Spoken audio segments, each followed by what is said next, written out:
Hello class, welcome to the public administration class. So in previous class I think we studied very briefly about Mary Parker Follett. Okay, in previous class when we started studying Mary Parker Follett, first what we saw?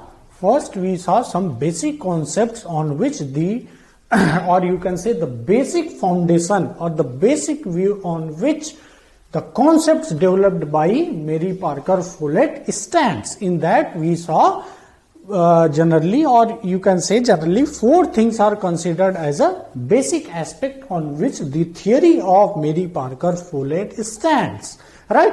So the first doctrine was doctrine of interpenetration. Right?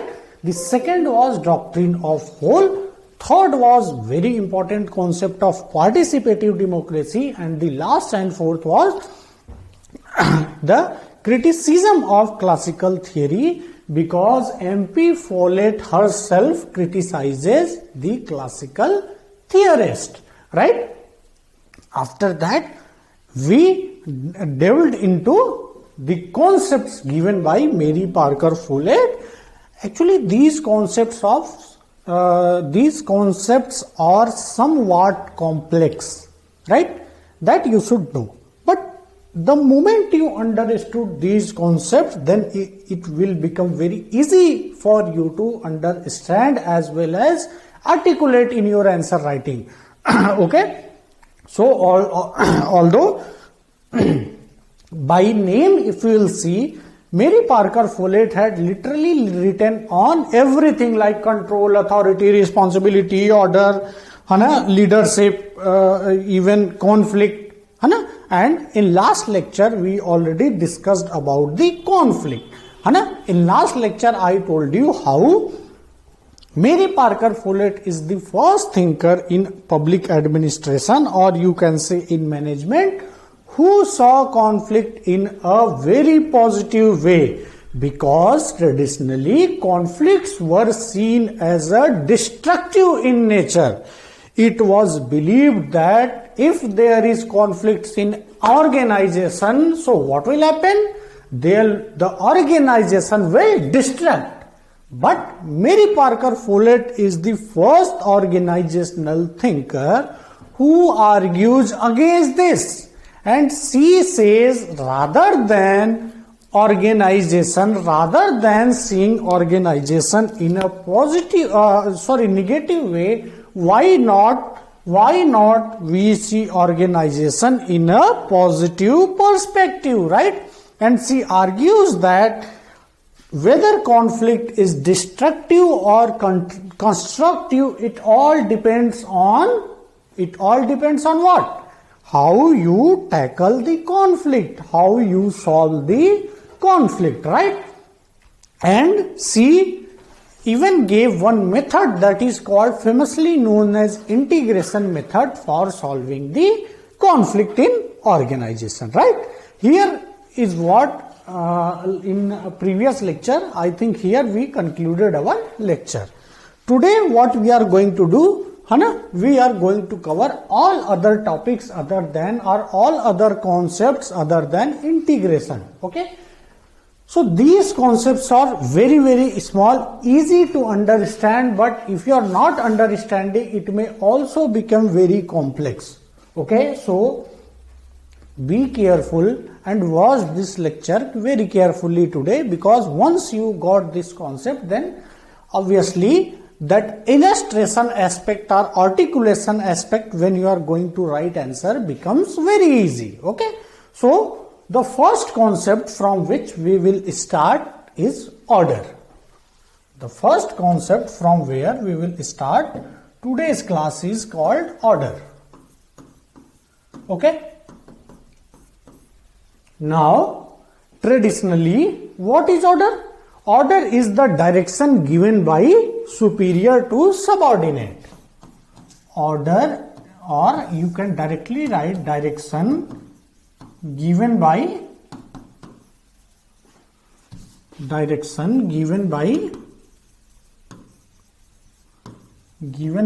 superior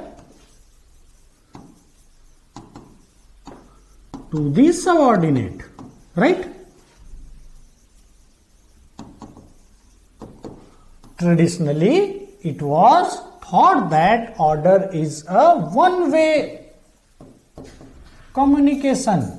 The path of order is one way because traditionally it was thought that it is the right of superior to order subordinate or to give direction. Okay? But what Fowler argues is very interesting. He argues that in this type of order, in this type of direction, this order may not be followed. Or you can say direction may not be followed. May not be followed. Either partially or completely. Right? Either partially or completely. Okay? So Mary Parker Follett argues that in a traditional way, if direction is given, that is order is given, that order may be followed partially or may not be followed completely. Right? And if order is not followed properly or partially, it means the organization will not be an efficient machine. Right? The organization is not going to work in its fullest capacity. Okay? So, she argues that order depends upon many factors, whether it will be accepted or not. It depends on the steps, environment. Steps, what is this steps? Steps means whether superior has taken any steps, okay, for ensuring that the direction is followed in an organization. Okay, environment. And the last aspect is condition of job. If condition of job is good, let's say any organization is there and they are asking their employee to work like 15 hours per day, Monday to Saturday. Do you think order will be followed very nicely in that organization? No. Because working conditions are not good. Okay? Because working conditions are not very feasible. Right? And those organizations who supports their employee very much, like medically or in any other problem, obviously order is going to be followed very nicely or direction is going to be followed very nicely in that type of organization, right? So, she argues that this is not good for organization. Order should be followed completely. For that, rather than taking order from superior, one should take order from situation. Very, very important concept.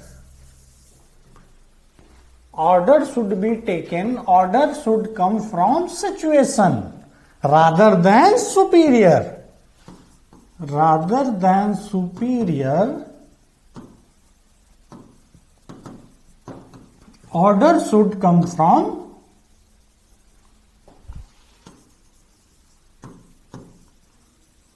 situation, right?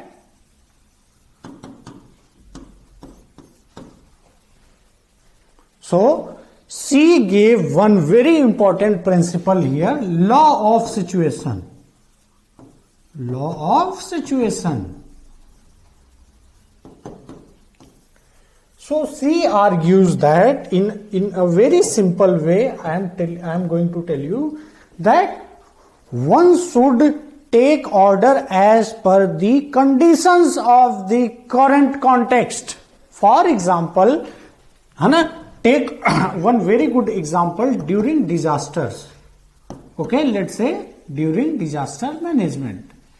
Let's say in Uttarakhand or anywhere, in recently Chennai floods came. Okay, now let's say 4 people are there. 4 people are responsible for rescuing people. Okay. Now whatever may be their rank, now if they find some challenging situation, let's say some 50 people they need to rescue and resources are less.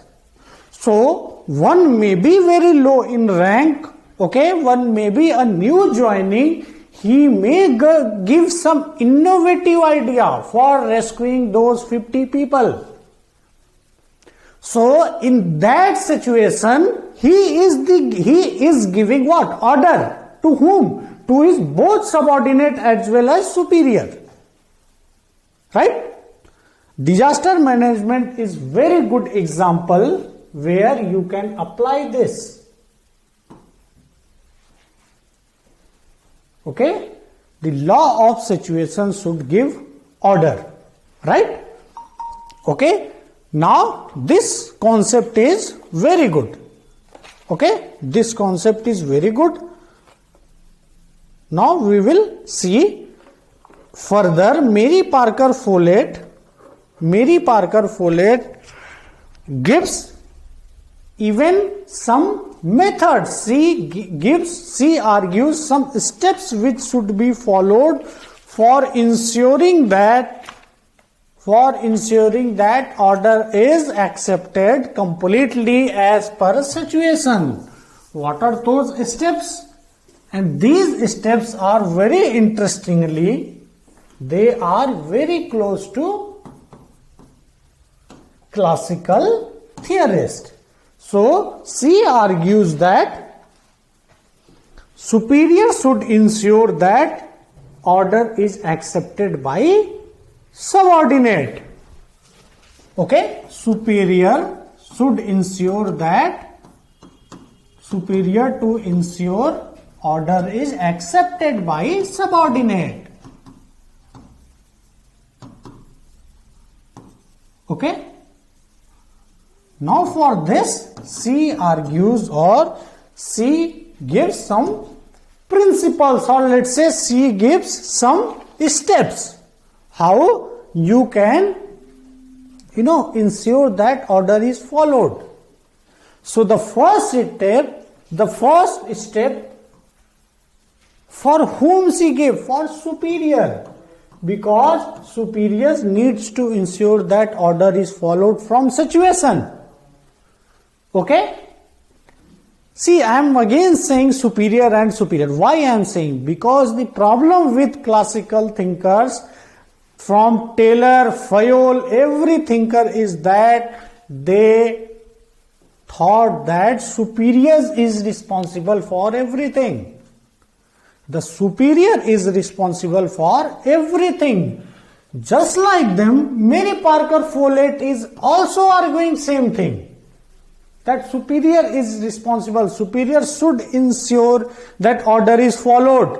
Here you can find similarity between Mary Parker Follett and classical thinkers, right? What are the steps? So she argues 3 steps. Okay, first one is called building up aptitude or attitude.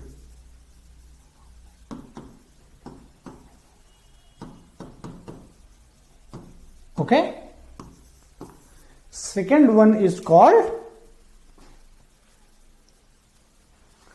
providing positive release. Let me write after that. I am going to explain.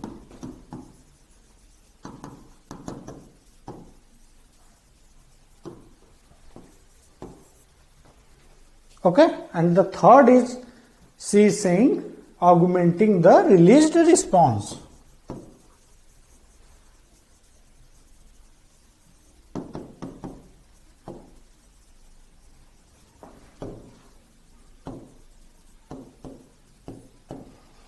Okay, now let's understand these aspects.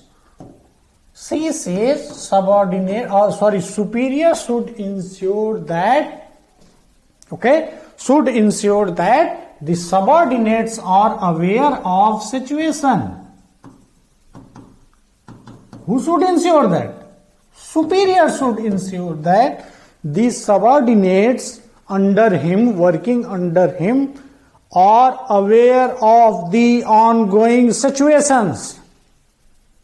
Okay, this is the first step. The second step is that superior should extract the positive release. What is that? Let us assume the subordinates are understanding the situation. Okay, now the moment they will understand this situation, they will also accept, they will slowly will also start accepting anything the superior is saying. Okay, that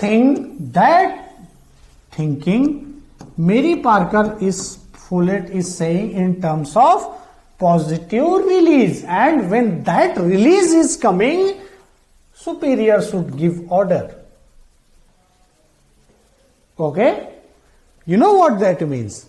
That means that superior should act like a psychologist and he should manipulate the subordinate. Okay, you know what it means? It means superior needs to manipulate subordinates. Okay, and this is again principle of this concept is very much similar to classical thinkers.